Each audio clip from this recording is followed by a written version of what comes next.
Bebbeekamtoota Hollywood keessaa baay'ee kan jaalataman doolaara miiliyoonota kan hammaratan taatota keessaa ramadamti.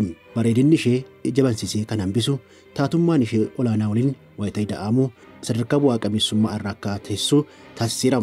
Maatii ogummaa aartii qaban irraa dhalattee isheenis immoo beekamtii fi bu'aa qabeessummaa maatii ishee caalu irra geessetti. Bareedina nama gumaachisuu fi dandeettiin taa'atummaa ishee kanaa irratti kabaja dabaleefi.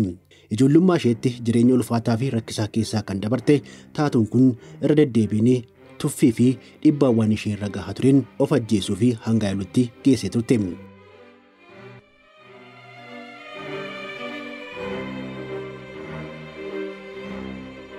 Akkam jirtu kabajamtoota maatii ajaa'ibaa, har'aaf taatuu jaallatamtuu Angelina Jolie ilaalchisuun seenaawwan ijoo dubbii ta'anii fi ajaa'ibaa ishee isin daawwachiisuuf qophii keenya xumurreera waan ta'eef hanga xumura seenessa kanaatti nu waliin turaan isin jenna.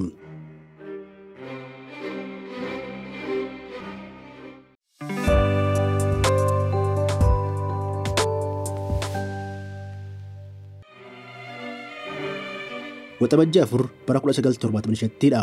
Taatuun kun addunyaa kanatti kan makamte. Bakka isheen itti dhalatte immoo Kaalifoorniyaa magaalaa Los Angelesittidha. Maatiin ishee aartiin kan isaan jaallatu ture. Abbaan ishee John Voight addunyaa aartii fiilmii keessatti badhaasa isa guddaadha kan jedhamu badhaasa Oskaarii kan argatedha. Haati ishee Maarshaaliin Beetiroomis yoo taates taatuu bu'aa qabeessaa fi beekamtuu turte. Haa ta'u malee Angelinaan yeroo ijoollummaatti tasgabbaa'aa hin qabdu turte. Angelinaan maatiin ishee wayita du'an waggaa lamattidha addaan kan bahan. Maatiin ishee erga addaan bahaniin boodas Angelinaan fi obboleessi ishee harmee isaanii waliin Niiyork keessatti jireenya qormaataa cimaa qabu dabarsuu fi dirqamaniiru. Angelinaan waggaa 11ttidha gara addunyaa aartii taatummaatti kan seente. Ogummaa maatii ishee irraa dhaalte kana beekumsaan itti dabaltee hojjechuufis gara barnoota fiilmii tiyaatiraatti galteetti. Yeroon sun yeroo kamiinuu caalaa kan itti qoramtee fi rakkisaa akka tures ni yaadatti. Hiriyoota ishee caalaa dheertuu waan taateefis kanumaan isheetti qoosu turani. Akkaataa uffannaa isheetiinis akkasuma itti qoosu turani. Tuffiiwwanii fi qoosaawwan kunneenis ofitti amanamummaa ishee daguuguu irra darbee dhibeen sammuusii ishee jalqabee ture.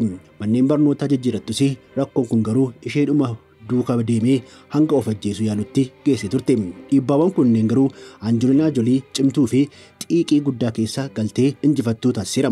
Waggaa 14tti mana haadha isheetii baatee jireenya kana mo'achuuf abdii ofitti hortee dandeettii taatummaa fi bareedina ishee kanaan indastirii fiilmii keessatti saffisaanii guddachuu jalqabde.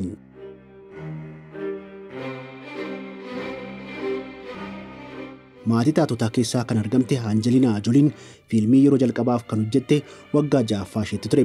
Fiilmiin kunis Looking to the Gate kan jedhamuu fi abbaa ishee John Voight barreeffamee kan qophaa'e ture. Angelina Jolien indastirii fiilmii Hollywood keessatti guutumaan guututti kan makamte bara 1998dha. Yeroo kanatti fiilmii Cyborg 2 jedhamu irratti taatuu dursituu ta'uun hojjetteetti.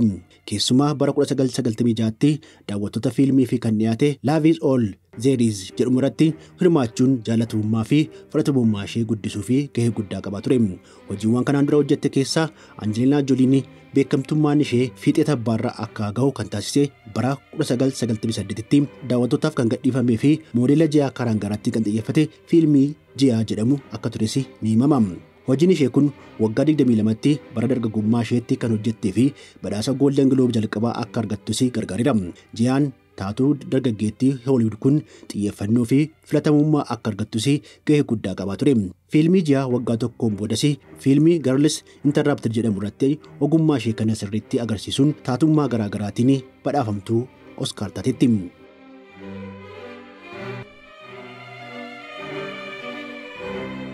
Daandii milkaa'inaa irra qajeeluu kan dandeesse Angelina Jolien fiilmiiwwan jaalalaan dabalatan gara fiilmii gochaawwanii yookiin akshin fiilmiitti fuula ishee naanneeffachuun jaalatamummaa guddaa argatteetti yeroo gabaabaa keessatti jechuudha. Keessumaa fiilmii Mr. and Miss Smith irratti Angelina fi milkiiwwan hedduu qabatee dhufeeraaf. Fiilmiin kun baay'ee jaalatamummaa fi fudhatamummaa argachuu irra darbee galii doolaara miiliyoona 400 fi miiliyoona 70 ol argamsiiseera.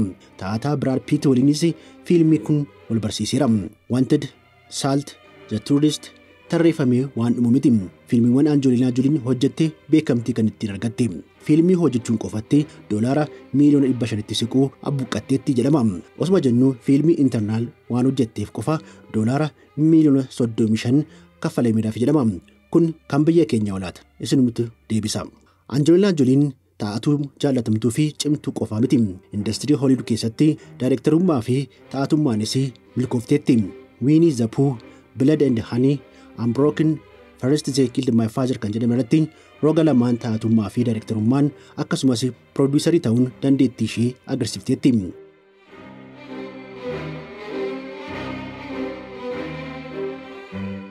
Angelinaan fiilmiiwwan hedduu irratti taa'atummaa fi daayirektarummaan hirmaachuu irra darbitee beeksisawwan baay'ee hojjetteetti. Kanaanis qabeenyaa fi maallaqa guddaa horatteetti. Taatuun bareedduu fi jaallatamtuun kun dhaabbata Seent Joon jedhamu waliin waliigaltee beeksisaa hojjechuuf doolaara miiliyoona 12 mallatteessiteetti. Bara faranjoota 2011tti immoo dhaabbata oomisha meeshaalee qananii Liiwii Veentoo waliin waliigaltee doolaara miiliyoona 10 raawwatteetti. Angelinaan dabalataanis dhaabbata kanaa fi ambaasadarummaan waggaa tokko taatettiif. Dhaabbata idil-addunyaa beekamaa shittoo yookiin urgooftuu oomishu Gureeliin jedhamuun waliin beeksisa hojjettee turte. Dhaabbata kana qofarraa doolaara miiliyoona 70 argachuun ajaa'ibadha jechisiifteetti. Dabalataanis gama dhaabbata oomisha fiilmii Joolii Production jedhamee maqaa isheetiin moggaafameenis maallaqa doolaara miiliyoona 100 lakkaa'amu gashiteetti. Joolii Production, Unbroken, Breadwinner akkasumas baay'isii fiilmoota jedhan daawwattootaa fi dhiyeesseera. Angelina Joliin beekamtii fi gahee industirii fiilmii keessatti qabduun dabalataanis hojiiwwan tola ooltummaa ciccimoo irratti ni hirmaatti. Bara 2014tti dhaabbata mootummoota gamtoomanii fi ambaasadara tola ooltummaa ta'uun dhala namaa fi hojjetteetti. Dhaabbata kana waliin hojiiwwan tola ooltummaa fi namummaa hojjetteenis badhaasni kabajaa dubartii kanaaf kennameeraaf.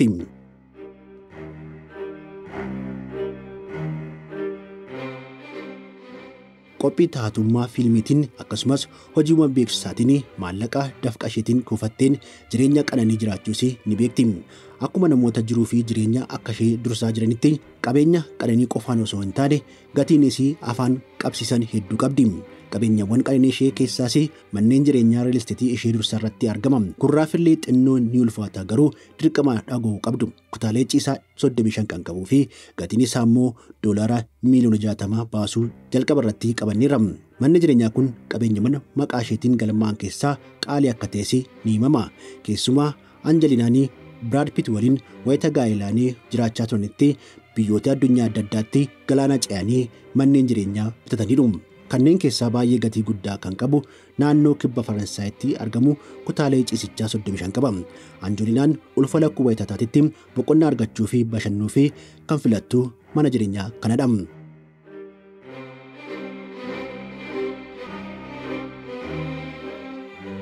Mooraa mana jireenyaa kana keessatti haroo ijaaf baay'ee bareedu fuulduratti kan jiruu fi waliin ta'anii kan biyya keenyaa farsoo kan faranjoota immoo wayinii jaalala abbuuqqachuu fi kan oolu iddoo bareedaa qaba.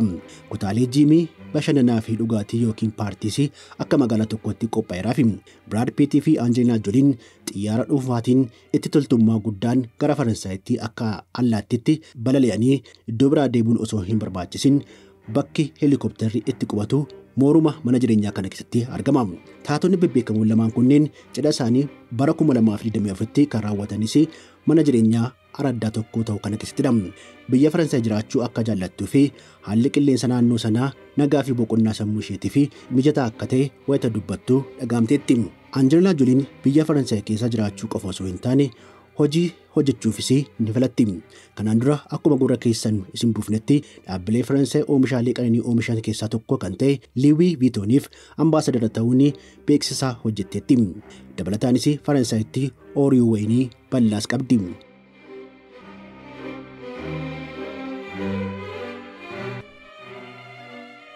Gara Los Angelesitti haa deebinu. Mana jireenyaa doolaara miiliyoona 25 baasu argama. Manni kun Brad Pitt waliin erga addaan baateen boodadha keessa jiraachuu fi kan bitatte.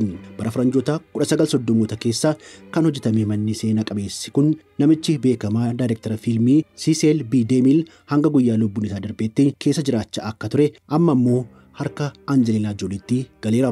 Manni viillaan kun kutaa ciisichaa 6 akkasumas kutaalee dhannatti dhiqatan 10 qaba. Kana waldaan itti fayyadamuuf malee nama tokkoo fi waliin gahee waan itti dhiqatu hin fakkaatu.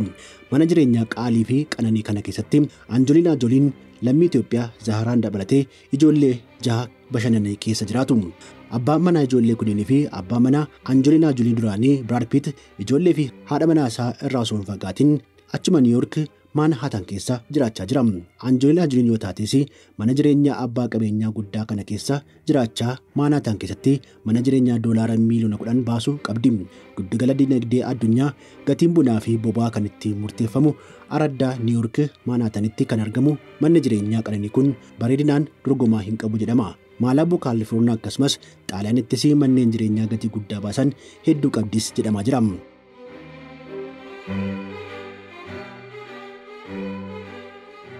Ameerikaa fi Awurooppaatti manneen jireenyaa ajaa'ibaa gatii guddaa baasan akkasumas qananii ta'anii kan bitatte Angelina Jolien wayita imaltus akkasuma bashannantee itti tolee kortee xiyyaara dhuunfaanidha. Xiyyaarota addunyaa kanarratti ariitiin ni balali'u jedhaman keessaa SR-22 jedhamu dhuunfattee argamti. Xiyyaara kanaafis doolaara 300,000 fi 60,000 ol itti dhangalaafteetti.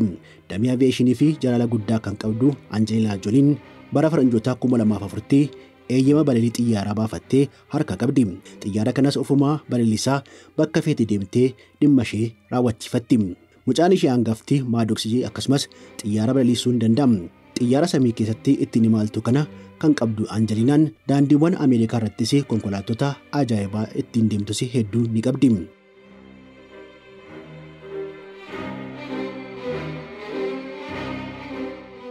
Range Rover hanga BMW, Jaguar hanga Porscheetti konkolaattota qananii fi gatii guddaa baasaniin ani kana dhaga'uu hin barbaadu jechisiisan addunyaa kanarraa hin hafne.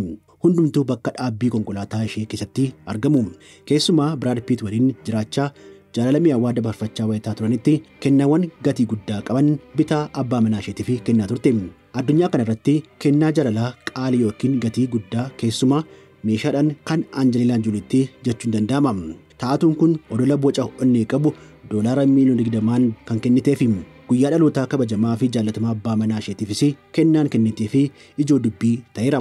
Namoonni baay'een wal jaallachuu kana ilaalanii waliin dulloomaa umrii dheeraas waliin jiraadhaa jedhee eebbisuus akkuma araddaa Hollywood kan biraattis milkii gaarii hin qabaanne. Yeroo jaalala mi'aawaa sanatti xiyyaara qananii doolaara miiliyoona 1.6 baasuu bittee fi kenniteef ijoollee jahan isheetiif yoo ta'e kan isaan barbaachisu hunda guuttee fi gammachuu fi qananiin jiraachisaa jirti. Ijoollee jaha qabdu keessaa 3 isaanii ofumaa kan deesse 3 hafan immoo guddifachaan kan fudhatte ta'us hunduma isaanii ija qixaan ilaalti. Ni sasattiifis ni kunuunsitis. Gara Itoophiyaatti hojii toltummaa fi dhuftee turte. Kaayyoon ishee immoo ijoollee maatii hin qabne daawwachuudha. Akka tasaa daa'imni waaqarraa carraan kennamee fi kanaan jiraadhu jireenyi kee haa jijjiiramu jedhee fakkaata. Daa'ima Zaharaa jedhamtu abbaa manaa ishee duraanii Brad Pitt waliin ta'uun guddifachaan fudhachuun isaanii kan yaadatamudha. Mana taatota bebbeekamoo lamaan keessatti kan jiraachaa jirtu Zaharaanis yeroo ammaatti barattuu kolleejjii taatetti. Angelinaan immoo lammii Itoophiyaatti mucaa koo boontuu jettee dinqisiifatti. Kanaafuu Angelinaan marrimaaniin kan deessee fi guddifachaan kan fudhattee fi ijoollee darzana walakkaa kunneenii fi wantoota bu'uuraa barbaachisan hunda kaffaltii mana barumsaa fi kanneenii fi bajanni ramadamu bajata magaalaa biyya keenya tokko caaluu ni danda'ama jedhamaa jira. Waggaatti doolaara miiliyoona 10 yookiin birrii biiliyoona 1.3 jechuudha.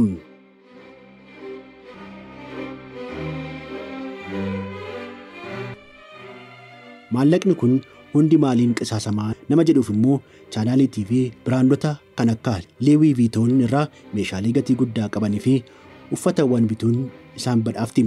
Guyyaa dhaloota ijoollee ishee kan kabajjus akka biyya keenya lallaafaa fi shaamaan keekiin osoo hin taane dooniiwwan xixiqqaa dhuunfaa qaalii ta'an kireeffachuudha. Hojii isheetiin qofa osoo hin taane haadhummaanis akkasuma kan jajamtu ta'uu ni dubbatamaaf. Bakka bashannanaa Maaldiivs fi kanneen biroo jajamanii fi gatii guddaa baasanitti maatii fi ijoollee ishee waliin ta'uun wayita bashannantu irra deddeebiin argamteetti. Galaanawwan babbareedoo irratti asiif achi fiigaa bishaan dhahaa bashannanuufis doonii dhuunfaa ishee bitatteetti. Doonii dhuunfaa kanaan wayita bashannantus yeroo tokkoo fi hanga doolaara miiliyoona 1tti ni baafti. Faayawwan mi'aa fi qaanii ta'an Bulgaariyaa Harry Winston fi Cartier irraa kan bitattu Angelina Jolien ofiifis bareeddee faayamtee ilaalamuus itti beekti. Qubeeleen waadaa isheeyyuu doolaara 200,000 fi 50,000 kan baasudha. Inumaayyuu albuuda daayimandiitiin kan faayamedha. Bursaawwan Gucci, Louis Vuitton, Chanel, Hermes maallaqa hedduu itti baastee kan deemtu yoo ta'u qabattee wayita sochoosisee garuu hanga maallaqni kun itti bahee hin fakkaatu.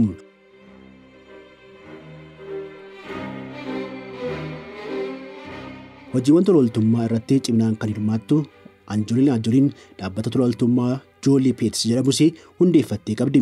Dhaabbanni ishee kunis naannoowwan waraanaa fi balaa adda addaatiin daa'imman miidhaman irratti xiyyeeffata. Bara 2010tti Afgaanistaanitti dubartootaa fi guddattootaaf mana barumsaa ijaarteetti. Manni barumsaa kunis dubartoota guddattootaa 800 gara mana barumsaatti akka dhufan taasiseera.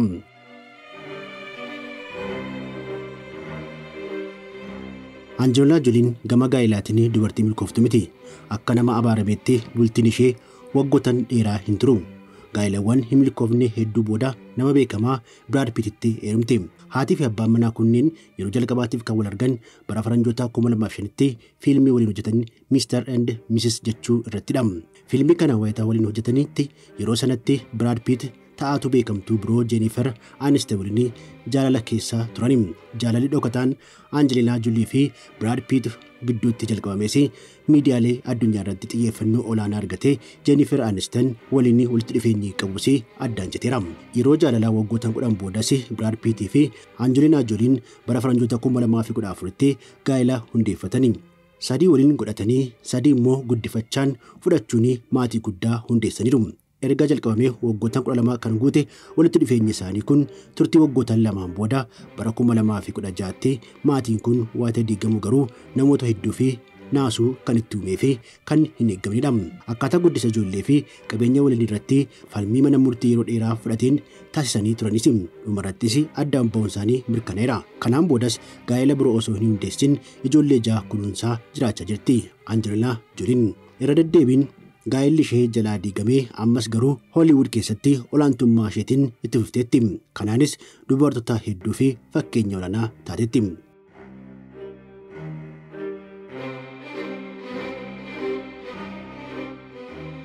Kabajamtoota chaanalii ajaa'ibaa keenya har'aaf waa'ee Angelina Jolie ilaalchisuun kan qindeeffanne kanumaan xumurameera. Akkuma kanaan dura chaanalii keenyaaf namoonni haaraa taatan subscribe gochuun fi mallattoo bilbiltuu tuquun maatummaa keessan akka cimsatan yaadaa fi eeruu keessan akka nuuf ergitan kabajaan isin gaafanna. Yeroo fi fayyaa gaarii isiniif hawwina.